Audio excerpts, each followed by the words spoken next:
우리가 오늘 함께 나눌 말씀이요, 에베소서 5장에 있는 말씀인데요. 오늘 말씀을 묵상하면서 왜 이렇게 가슴이 뜨거워지는지, 또 왜 이렇게 회개가 나오는지, 또 왜 이렇게 고백과 결단을 하게 되는지 모르겠습니다. 우리가 알고 있는 너무나 유명한 말씀도 있고요, 다른 본문 말씀에서도 이렇게 인용되어지는 너무나 유명한 말씀이 기록되어져 있어요. 오늘 1절부터 14절까지 있는 말씀인데요, 세 가지 말씀을 함께 나누려고 해요. 여러분, 이 말씀이 제가 경험한 이 마음의 뜨거움이 여러분의 마음속에 임하여 주시기를 주님의 이름으로 축복합니다. 첫 번째 우리가 생각해 보아야 할 것은 무엇이냐면 큰 흐름이에요. 4장부터 쭉 이어지는 말씀은 실천장이라고 말씀을 드렸습니다. 행함장이에요. 이것을 행하라 라고 이야기를 하고 있는데, 실제로 우리의 삶 가운데 이 말씀이 행함으로 나타나시기를 주님의 이름으로 축복합니다. 그래서 오늘 말씀에 1절 말씀, 2절 말씀에 보시면요, 그러므로 사랑을 받는 자녀같이 너희는 하나님을 본받는 자가 되고 본받는 자가 되라 라고 말씀하죠. 2절 말씀에서도요, 그리스도께서 너희를 사랑하신 것 같이 너희도 사랑 가운데서 뭐하래요? 행하라. 이 행함이 나타나시기를 주님의 이름으로 축복합니다.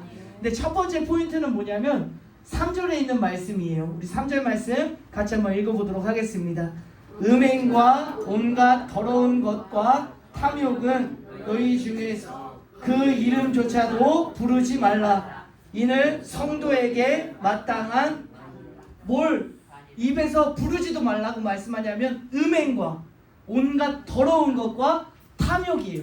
이건 너희 입에서 부르지도 말래요. 왜냐하면 그것이 성도에게 마땅한 거다라고 이야기를 하고 있어요. 여러분, 이 배경을 조금 이해를 하셔야 되는데, 지금 누구를 대상으로 이 편지를 쓰고 있냐면 에베소 교회에 있는 성도들이에요. 근데 이 성도들은 쉽게 설명을 드리면 새신자들이에요.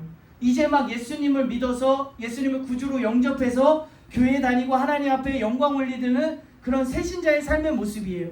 근데 바울의 시선에서는 무엇이 보여졌냐면 새신자들의 삶 가운데 예수님을 구주로 영접해서 믿지만 어디서 살고 있냐면 에베소에 살고 있어요. 에베소가 어떤 곳이냐면 아르테미스 신전이 있었던 곳이었어요. 이 에베소 사람들에게는 이 아르테미스 신전에서 어떤 행위를 하냐면, 신접을 하려면, 그 종교 생활을 하려면 옷을 다 벗고 살을 부딪히면서 관계를 맺으면서 종교 행위를 했던 곳이었어요. 이게 우리에게는 엄청난 성적 타락처럼 보여지잖아요. 근데 에베소 그 당시 사람들에게는 당연한 거예요. 합법적인 거예요. 뭐냐면 죄를 죄로 여기지 않고 내가 하는 행위가 당연시되고 익숙한 삶의 모습으로 살아가고 있었던 에베소 교회 성도들에게, 성도는 그러면 안 된다고, 너희가 지금까지는 익숙하게 당연하게 살았던 그 모습이 이건 아니다, 거기서 떠나라라고 주시는 말씀이에요. 3절 말씀 다시 한번 보시면요, 음행과 온갖 더러운 것과 탐욕이라고 이야기를 하고 있어요. 문자 그대로 음행과 더러운 것과 탐욕일 수도 있지만 이 말씀의 핵심적인 본질은 무엇이냐면 이 세대의 풍습을, 풍조를 따르지 말라 라고 주시는 말씀이에요. 여러분, 그 밑에 있는 말씀 한번 읽어볼까요? 로마서 12장 2절에 있는 말씀이에요. 너희는 이 세대를 본받지 말고 오직 마음을 새롭게 함으로 변화를 받아 하나님의 선하시고 기뻐하시고 온전하신 뜻이 무엇인지를 분별하도록 하라. 요한계시록 말씀입니다. 또 내가 들으니 하늘로부터 다른 음성이 나서 이르되 내 백성아 거기서 나와 그의 죄에 참여하지 말고 그가 받을 재앙들을 받지. 여러분, 심령에 울리는 말씀 되시기를 주님의 이름으로 축복합니다. 내 사랑하는 백성아 거기서 나오라는 거예요. 거기서 나오라. 그들과 같이 똑같이 죄를 짓지 말고 멸망으로 향하지 말라라고 주시는 말씀이죠. 여러분, 오늘 읽었던 에베소서 5장 3절에 있는 말씀은요, 그냥 눈에 보이는 단어들은 음행, 온갖 더러운 것들, 탐욕이라고 하는 것으로 보일 거예요. 근데 그 핵심 메시지는 무엇이냐면 그 시대 사람들이 살아가고 있는 죄를 죄로 여기지 않고 타락하고 멸망의 길을 따르지 말고 거기서 빠져나와라. 이것이 성도의 마땅한 본분이다라고 우리에게 주시는 메시지인 줄로 믿습니다. 그렇다면 이건 에베소의 풍습이었고 오늘 우리가 살아가고 있는 2026년에 이 세대를 본받지 말고 성도로서의 삶을 살아가야 될 줄로 믿습니다. 아멘. 여러분 지금 우리가 살아가고 있는 이 세대의 모습이 어때요? 어떤 모습이에요? 제가 다 답을 드리는 것이 아니라 여러분들이 생각해 보셨으면 좋겠어요. 죄가 죄로 여겨지지 않고 너무나 익숙하게 당연하게 우리가 살아갔던 삶의 모습 속에서 이건 아니구나, 이건 멸망의 길이구나 하고 뛰쳐나와야 되는 그 삶의 모습은 무엇일까? 내 삶 속에서 당연히 익숙히 행했던 것은 무엇일까? 묵상하시고 거기서 뛰쳐나오시기를 주님의 이름으로 축복합니다. 요즘 휴가철이라고 해요. 물놀이를 하다가 사람이 빠졌어요. 근데 그 사람을 건져냈어요. 근데 숨을 안 쉬어요. 그럼 어떻게 해야 되죠? 인공호흡, 심폐소생술을 해야 돼요. 근데 요즘은 심폐소생술을 하는 것을 꺼려하는 시대예요. 내가 온 힘을 다해서 그 사람을 살리기 위해서 심폐소생술해서 그 사람을 살려놨더니 성추행범으로 고소하는 시대예요. 만졌다고, 내 입을 맞췄다고, 인공호흡했다고. 여러분 누가 두려워서 그거 심폐소생술 하겠어요? 살려주려고 한 건데 오히려 되려 고난을 당하는 그런 시대의 모습에 우리가 살아가고 있어요. 그냥 이기주의가 아니라 초이기주의적 사회를 살아가고 있대요. 나밖에 몰라요. 부모도 몰라요. 나밖에 몰라요. 내 가정밖에 몰라요. 내 교회밖에 몰라요. 다 나에게 삶의 초점이 맞춰져 있어요. 나를 위해서 선물하고 나를 위해서 살아가는 거예요. 타인을 이해하거나 배려하지 않는 시대를 살아가고 있어요. 여러분 보세요. 이 세대가요, 돈 중심이에요. 돈에 따라 사람이 움직여요. 돈에 따라서 직업이 달라요. 돈에 따라서 학교를 정해요. 돈에 따라서 살아가고 있는 이 시대의 문화 속에서 어쩔 수 없잖아요. 이게 이 시대의 모습이에요. 이렇게 살아가는 게 당연해요. 익숙해요가 아니라 이것이 하나님 뜻에 맞지 않다면 거기서 뛰쳐나가기를 선포하는 귀한 시간 되시기를 주님의 이름으로 축복합니다. 여러분 그 에베소 시대의 그 사람들에게는요 당연한 거였어요. 지금도 그 당시에 이런 그림들이나 이런 자료들을 보면요 우리가 눈으로 보기 부끄러울 만큼 성적인 타락적인 모습이 있었어요. 근데 그 당시 사람들에게는 그런 인식이 없어요. 왜요? 나는 종교행위 한 거야. 나는 합법적으로 한 거야. 이게 당연해. 모든 사람들이 다 그렇게 행해. 이게 이상한 게 아니야 라고 여겼던 그 말씀 속에 다시 한번 읽어보세요. 3절 말씀입니다. 음행과 온갖 더러운 것과 탐욕은 너희 중에서 그 이름조차도 부르지 말라. 이는 성도에게 마땅한, 여러분 성도에게 마땅한 말을 행하시기를 주님의 이름으로 축복합니다. 다시 한번 집에 가셔서 요한계시록 말씀 다시 한번 읽어보세요. 내 사랑하는 백성아 거기서 나오래요. 이제는 생명의 길 의의 길로 나아가리라 고백하고 결단하는 우리의 고백 되시기를 주님의 이름으로 권면드립니다. 두 번째 우리가 살펴볼 것은 무엇이냐면 유난히 말에 대한 말씀이 많이 등장해요. 우리 3절 말씀에도 그랬지만 그 이름조차도 부르지 말래요. 4절 말씀 읽어볼까요? 누추함과 어리석은 말이나 희롱의 말이 마땅치 아니하니 오히려 감사하는 말을 하라. 6절 말씀 읽어볼게요. 누구든지 헛된 말로 너희를 속이지 못하게 하라. 이로 말미암아 하나님의 진노가 불순종의 아들들에게 임하나니. 계속해서 험담하는 말, 희롱의 말, 모욕하는 말, 헛된 말을 하지 말라라고 이야기를 하고 있어요. 여러분 말은 그냥 말이 아니라 그 사람의 인격이래요. 말은 그 사람의 품격이래요. 말에서는 어떤 말이 나가냐면 내 생각이 말로 나간대요. 내 믿음이 말로 나간대요. 내가 믿지 못함이 말로 나간대요. 불신이 나간대요. 내 가치관이 말로 나간대요. 말은 곧 인격이구나 라고 하는 것을 깨달을 수가 있어요. 예수님이 뭐라고 말씀을 하시냐면요, 그 밑에 있는 마태복음 12장에 있는 말씀인데요, 독사의 자식들아 너희는 악하니 어떻게 선한 말을 할 수 있느냐. 이는 마음에 가득한 것을 입으로 말함이라.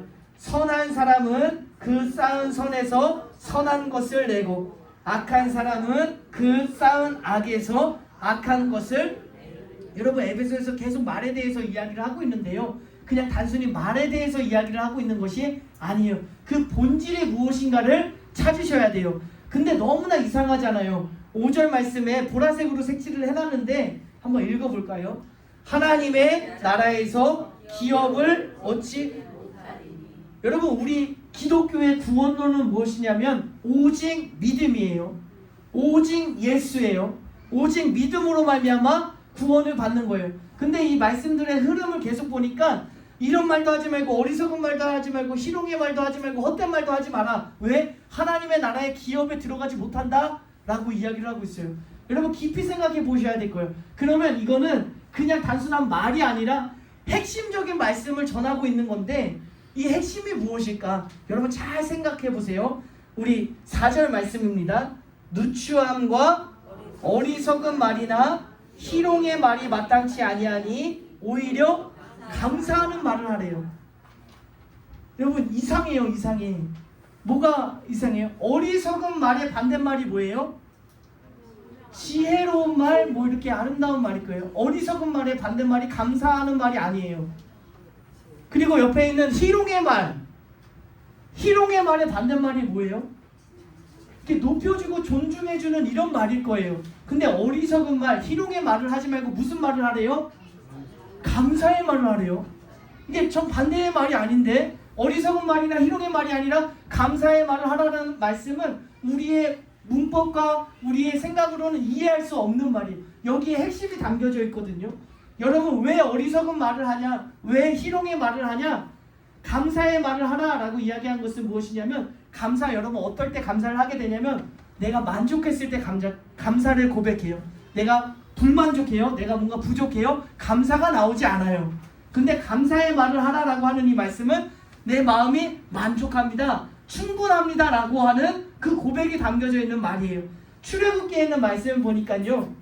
그 이스라엘의 백성에서 감사의 말이 아니라 어리석은 말, 희롱의 말이 계속 쏟아져 나와요. 왜냐하면 뭔가 부족하거든요. 결핍이 있거든요. 뭔가가 채워지지 않거든요. 우리 말씀을 한번 확인해 볼까요? 출애굽기 16장 3절 말씀입니다. 이스라엘 자손이 그들에게 이르되 우리가 애굽 땅에서 고기 가마 곁에 앉아있던 때와 떡을 배불리 먹던 때에 여호와의 손에 죽었더라면 좋았을 것을 너희가 이 광야로 우리를 인도해내어 이 온 회중이 죽여 죽게 하는도다. 홍해를 가르셨어요. 그 노예의 삶에서 해방시켜 주셨어요. 근데도 그 애들의 마음속에는 만족이 있어요? 충분해요? 충분하지 못해요? 충분하지 못해요. 어리석은 말을 계속 쏟아내는 거예요. 희롱의 말을 깎아내리는 말이 쏟아져 나오는 거예요. 그런 말을 하지 말고 감사의 말을 하라라고 하는 이 말씀의 본질 핵심은 뭐냐면 이런 말씀입니다. 주님 한 분만으로 만족하라라고 하는 거예요. 주님을 믿음으로 구원이 충분하다라고 하는 말씀을 우리에게 주는 거예요. 여러분 주보 앞에 보시면요. 우리 주원교회에 동그란 그림에 이런 글귀가 쓰여져 있어요. 혹시 안 보고 읽으실 수 있는 기억하시는 분 계실까요? 주님이면 충분합니다. 우리 한번 고백해 볼까요? 주님이면 충분합니다. 오직 믿음으로 구원을 받습니다. 여러분 이 본질을 깨달아서 아 그래 내가 이 세대를 본받지 말고 하나님의 뜻대로 살아가리라. 익숙해지고 죄를 여기지 않는 이 시대 속에서 내가 의를 행하며 나아가리라 고백하며 결단하시기를 주님의 이름으로 축복합니다. 이 말에 대한 것이 역시 내 마음속에 뭔가 결핍이 있었구나. 내 안에 채워지지 못하는 부분들이 있었구나. 그래서 내 입에서 감사의 말이 나가지 않았었구나. 주님, 내가 주님 한 분만으로 충분합니다. 만족합니다. 고백이 여러분의 입술에서 삶에서 나타나시기를 주님의 이름으로 축복합니다. 마지막 세 번째 포인트인데요. 너무나 중요한 말씀이에요. 빨간색 말씀을 보시면요. 11절에 있는 말씀입니다. 너희는 열매 없는 어둠의 일에 참여하지 말고 도리어 책망하라. 13절입니다. 그러나 책망을 받는 모든 것은 빛으로 말미암아 드러나나니 드러나는 것마다 빛이니라. 여러분 책망하래요. 책망하래요. 말씀에서 기록되어져 있어요. 여러분 책망하는 삶을 살아가시기를 주님의 이름으로 축복합니다. 근데요 이게 한국인 정서에서 책망하라라고 하는 이 이야기를 들으면 어떤 생각이 드냐면 그러시면 안 된다고. 그건 죄라고. 말로 내가 아는 것으로 훈계하면서 책망하려고 해요. 근데 이 본문 말씀 안에 있는 책망은 말로 책망하라는 말씀이 아니라 행함으로 책망하라는 말씀이에요. 그 책망이라고 하는 헬라어 단어를 찾아봤더니 엘렌코라고 하는 단어인데요. 어떤 뜻을 가지고 있는 세 가지 우리 한번 같이 읽어볼게요.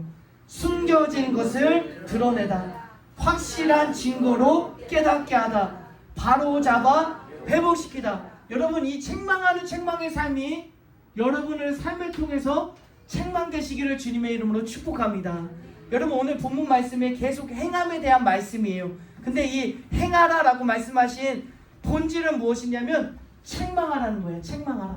네가 나아가서 세상을 책망하고 그리스도인을 책망하고 교회를 책망하라는 거예요. 근데 어떻게 책망하냐면 13절 말씀이에요.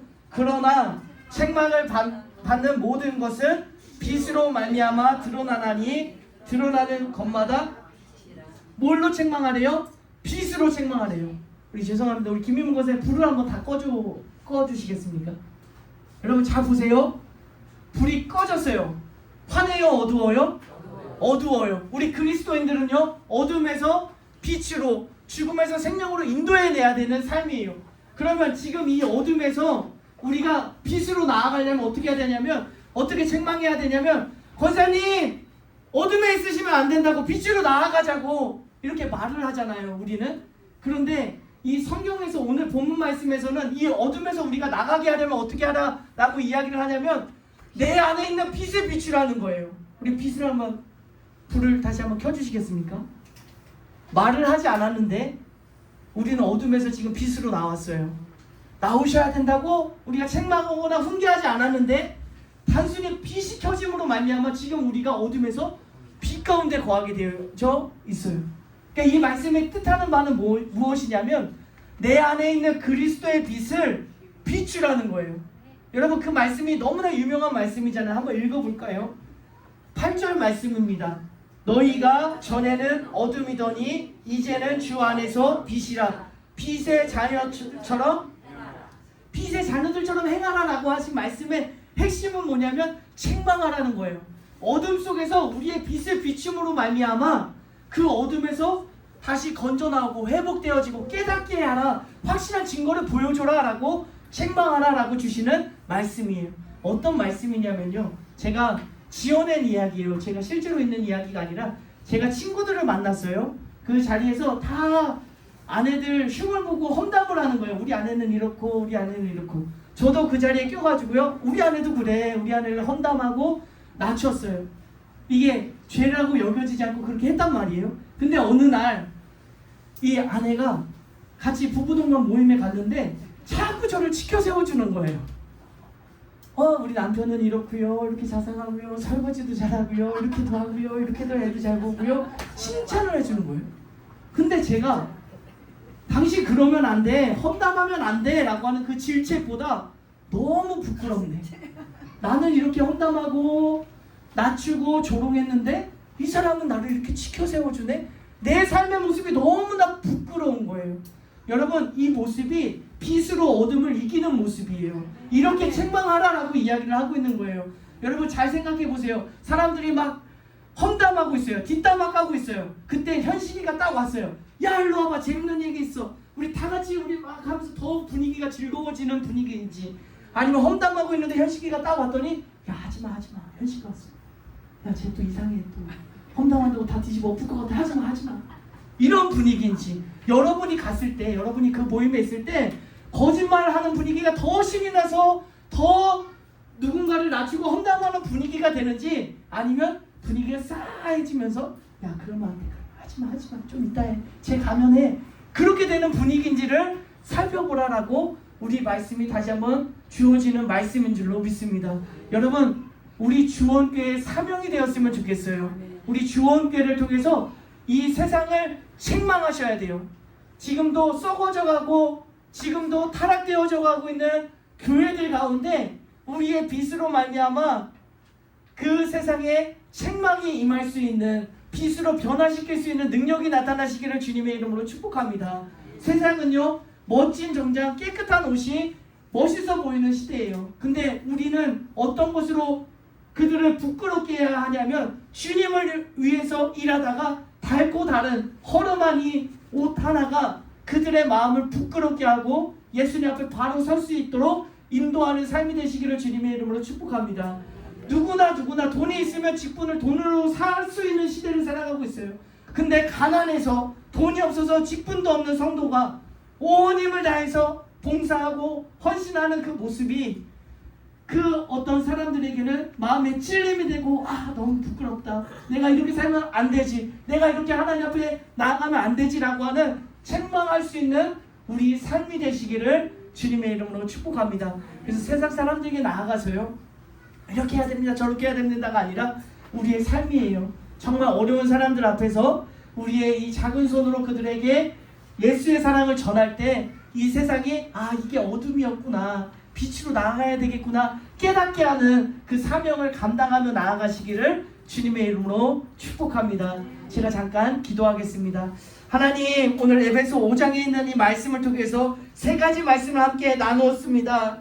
하나님, 이 말씀을 우리 마음속에 찔림이 되게 하여 주시고 회개가 되게 하여 주시고 하나님 앞에 다시 한번 고백하며 결단하게 나아갈 수 있는 우리의 고백이 될 수 있도록 주님 축복하여 주옵소서. 이 세대를 본받지 않게 하여 주시고 죄가 죄로 여겨지지 않는 이 시대 가운데 너무나 당연시 익숙하게 살아가는 우리의 모습 속에 이건 아니라고, 성도로서 행할 것이 아니라고 그 죄악에서 멸망에서 뛰쳐나아갈 수 있는 우리 사랑하는 주의 자녀들 될 수 있도록 주님 축복하여 주옵소서. 내 말 속에 어리석은 말이나 조롱하는 희롱하는 말이 있었음을 주님 앞에 고백합니다. 나에게 결핍이 있었음을, 나에게 부족한 것이 있었음을 주님 앞에 고백하오니 주님 한 분만으로 만족합니다. 주님 한 분만으로 충분합니다. 고백하며 나아갈 수 있는 우리의 삶이 될 수 있도록 인도하여 주옵소서. 오늘 말씀을 우리 주원교회의 사명으로 받습니다.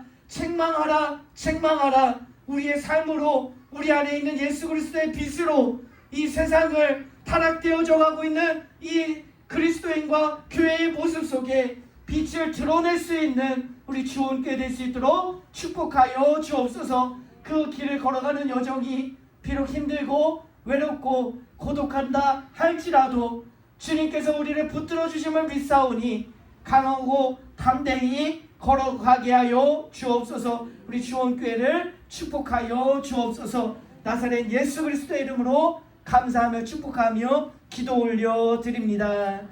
아멘.